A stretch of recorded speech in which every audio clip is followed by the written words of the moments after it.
ప్రభువైన యేసుక్రీస్తు నామమునకు మహిమ ఘనత ప్రభావములు చెల్లునుగాక. యెహోవా నామము బలమైన దుర్గము, నీతిమంతుడు అందులోకి పరిగెత్తి సురక్షితంగా నివసించును అని ప్రభువు సెలవిస్తున్నాడు. నీతిమంతులు మాత్రమే బలమైన దుర్గంలోకి వెళ్తారు, సురక్షితంగా జీవిస్తారు. కాబట్టి మనము నీతి నిజాయితీగా యథార్థంగా ప్రశాంతంగా జీవించాలి. అప్పుడే మనము ఆయన బలిష్టమైన రేఖల కింద సురక్షితంగా జీవించగలము.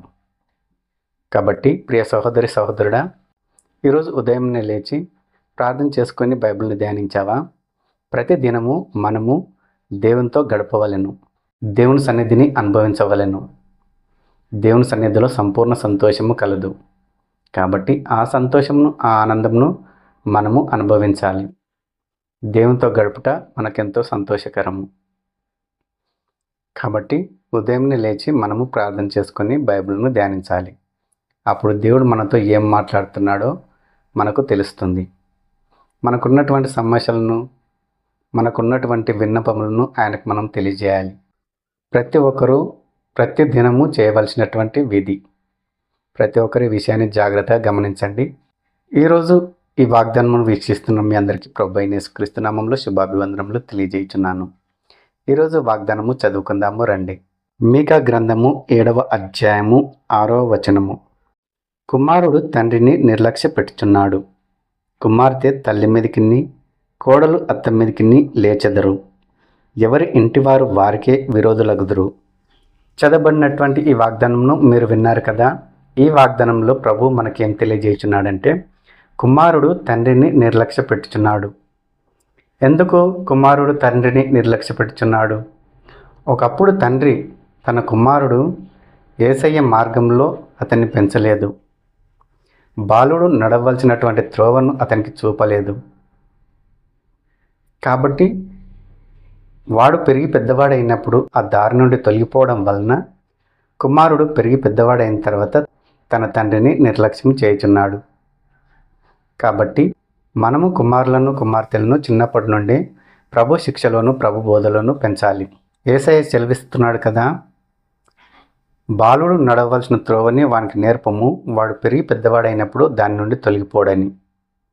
కాబట్టి ప్రతి తండ్రి, ప్రతి తల్లి చేయవలసింది ఏమిటంటే, బాలుడు నడవలసినటువంటి త్రోవను వానికి నేర్పాలి. చిన్నప్పటి నుండి వానికి ఆ విధంగా యేసయ్య మార్గంలో వాడిని పెంచినట్లయితే పెరిగి పెద్దవాడైన తర్వాత ఆ త్రోవ నుండి వాడు తొలగిపోడు. కాబట్టి పెరిగి పెద్దవాడైన తర్వాత తల్లిదండ్రులను ఆ వ్యక్తి నిర్లక్ష్యం చేయడు. మన తల్లిదండ్రులను మనము నిర్లక్ష్యం చేయకూడదు. అలాగే కూతురు తల్లి మీదకి, కోడలు అత్త మీదకి లేచెదరు. ఎందుకు వాళ్ళు లేస్తున్నారు? తల్లి కూతురును ఏ విధంగా పెంచాలనో ఆ విధంగా పెంచకపోవడం వలన ఈరోజు కూతురు పెరిగి పెద్దవాళ్ళై తల్లి మీదకి తిరగబడుతున్నారు. మొన్నొక సహోదరిని చూడండి. ఆ సహోదరి టీచర్ను చెప్పుతో కొట్టింది, ఫోన్ గుంజుకోవడం వలన. నా ఫోను నాకు ఇవ్వు అంటా అని. టీచర్ ఫోన్ ఇవ్వలేదు. కాబట్టి ఫోన్ ఇవ్వమంటా అని టీచర్ను ఆ స్టూడెంట్, ఆ సహోదరి చెప్తో కొట్టింది.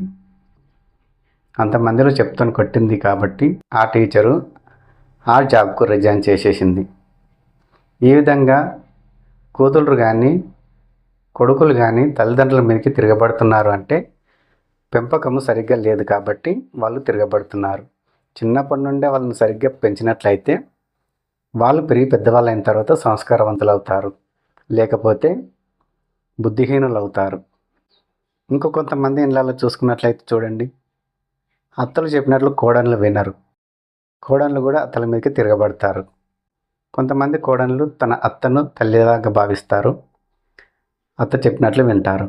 మరికొంతమంది కోడళ్ళు అత్త చెప్పినట్లు వినరు, అత్తకు విరోధులు అవుతారు, అత్తను అసహించుకుంటారు, అత్తను చూసినప్పుడల్లా ఈర్ష్య పడుతుంటారు, అసూయ పడుతుంటారు, తిరగబడుతుంటారు. అటువంటి కోడళ్ళను, ఎటువంటి కూతుళ్లను మనం ఈరోజు ఈ సమాజంలో చూస్తున్నాము. తల్లిదండ్రులను నిర్లక్ష్య పెట్టే కొడుకులను మనం ఈ సమాజంలో చూస్తున్నాము. దేవుని బిడ్డలమైనటువంటి మనం ఆ విధంగా ఉండకుండా దేవుని వాక్యానుసారంగా మనము జీవించాలి. దేవుడు తన వాక్యం ద్వారా మనకి ఏం తెలియజేయుచున్నాడో దానిని మనం అనుసరించి జీవించాలి. ఒకవేళ తల్లిదండ్రులు కుమారులను కానీ కుమార్తెలను కానీ నిర్లక్ష్యం చేసినా సరే వాళ్ళు పెరిగి పెద్దవాళ్ళు అయిన తర్వాత ఏమాత్రము తల్లిదండ్రులను నిర్లక్ష్యం చేయకూడదు. ప్రతి ఒక్కరూ తల్లిదండ్రులకు లోబడాలి, వారి మాటను గౌరవించాలి, వారిని గౌరవించాలి, వారిని సన్మానించాలి కూడా. ప్రభువు ఆత్మ మనలో ఉన్నది కనుక ప్రభువు ఏ విధంగా జీవించాడో ఈ లోకంలో మనం కూడా అదే విధంగా ఈ లోకంలో జీవించాలి. కాబట్టి ఏ ఇంటివారు ఆ ఇంటి వారికే విరోధులు అవుతారు అని ప్రభువాక్యం సెలవిస్తున్నది. ప్రతి కుటుంబంలో చూడండి, తల్లిదండ్రులు కుమారులకు కుమార్తెలకు విరోధులు అవుతారు. అలాగే అత్తకు కోడలు విరోధి అవుతుంది, మామకు అల్లుడు విరోధి అవుతాడు. ప్రభువును అనుసరించి మనం జీవిస్తూ, ప్రభు వాక్యాన్ని అనుసరించి మనం జీవిస్తూ, ప్రభు చిత్త ప్రకారం మనం జీవించినట్లయితే మన కుటుంబ సభ్యులు మనకు విరోధులు ఎప్పటికీ కారు. మనమంతా ఒక కుటుంబంగా ప్రేమ కలిగి జీవిస్తాము. ప్రతి ఒక్కరి హృదయంలో యేసయ్య ఉంటాడు కాబట్టి యేసయ్య ప్రేమను మనమందరం కనబరుస్తాము. ప్రతి ఒక్కరూ ఈ వాగ్దానాన్ని నమ్మి విశ్వసించాలని, ఎత్తిపట్టి ప్రార్థన చేయాలని ప్రభువైన యేసుక్రీస్తు నామంలో మిమ్మల్ని కోరుకుంటున్నాను. ప్రార్థన చేసుకుందాము. ప్రతి ఒక్కరూ తలలు వంచండి. పరలోకమందున్న మా తండ్రి యేసయ్య, నీ ఘనమైన నామంకు వందనాలు తండ్రి. యేసయ్య, ఈ వాగ్దానం ఈరోజు ప్రభు ప్రతి ఒక్కరూ చూసి తమ హృదయంలో మార్చుకునేలాగా సాయం చేయండి. ఈ వాగ్దానం ద్వారా ఈరోజు మీరు మాతో మాట్లాడినందుకే నీకు వందనాలు నాయన. స్తుతులు స్తోత్రములు చెల్లించుకుంటున్నాం తండ్రి. నీ పరిశుద్ధమైనటువంటి గ్రంథంలో ఏ మాటలైతే వ్రాయబడ్డావో అవి తూచా తప్పకుండా ఈ భూమి మీద జరుగుతున్నవి తండ్రి. యేసయ్య, మేము మా తల్లిదండ్రులను నిర్లక్ష్యము చేయకుండా నీ వాక్యానుసారంగా మేము వారిని సన్మానించుటకు, గౌరవించుటకు సహాయం చేయండి. కోడలు అత్త మీదకి, అలాగే కూతురు తల్లి మీదకి లేచెదరు అని ప్రభువా నీ వాక్యం సెలవిస్తున్నది. ఈ రోజుల్లో అదే జరుగుతుంది తండ్రి. మేమందరం నాయన ప్రేమ కలిగి జీవించుటకు సహాయం చేయండి. ఒకరికొకరం శత్రువులుగా జీవించకుండా, ఒకరికొకరం విరోధులుగా జీవించకుండా ప్రతి ఒక్కరము ప్రేమ కలిగి, ఆప్యాయత అనురాగాలు కలిగి ఒక కుటుంబంగా ఐకమత్యంగా జీవించటకు సహాయం చేయండి. ఈరోజు ఈ వాగ్దానం చూస్తున్న ప్రతి ఒక్కరిని మీరు దర్శించండి, కనికరించండి, కృప చూపండి. ప్రతి ఒక్కరూ తమ హృదయంలో నీ వైపు త్రిప్పుకునేలాగా సహాయం చేయండి. ప్రతి ఒక్కరూ తమ తల్లిదండ్రులను మంచిగా చూసుకునే విధంగా, నిర్లక్ష్యం చేయక తమ తల్లిదండ్రులకు లోబడి జీవించేలాగా సహాయం చేయండి. గౌరవించే విధంగా, సన్మానించే విధంగా సహాయం చేయండి. కూతురు తల్లి మీదకి లేవకుండా సహాయం చేయండి. తల్లి మాట కూతురు వినే విధంగా సాయం చేయండి.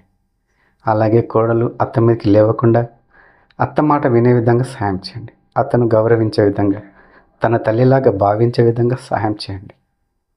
యేసయ్య, ఏ ఇంటివారు ఆ ఇంటి వారికే శత్రువులు, విరోధులు అవుతారని ప్రభువుని వాక్యం సెలవిస్తున్నది. యేసయ్య, మేమందరము ఐకమత్యం కలిగి ఒక కుటుంబంగా జీవించుటకు సహాయం చేయండి. నీ బిడ్డలుగా మేము ఎల్లప్పుడూ జీవించుటకు, నీకు సాక్షులుగా మేము జీవించుటకు సహాయం చేయమని కృప చూపమని వేడుకుంటూ యేసుక్రీస్తు నామంలో ఈ మనవులు సమర్పించుకుంటున్నాము తండ్రి. ఆమెన్. ఈరోజు ఈ వాగ్దానము విన్నారు కదా.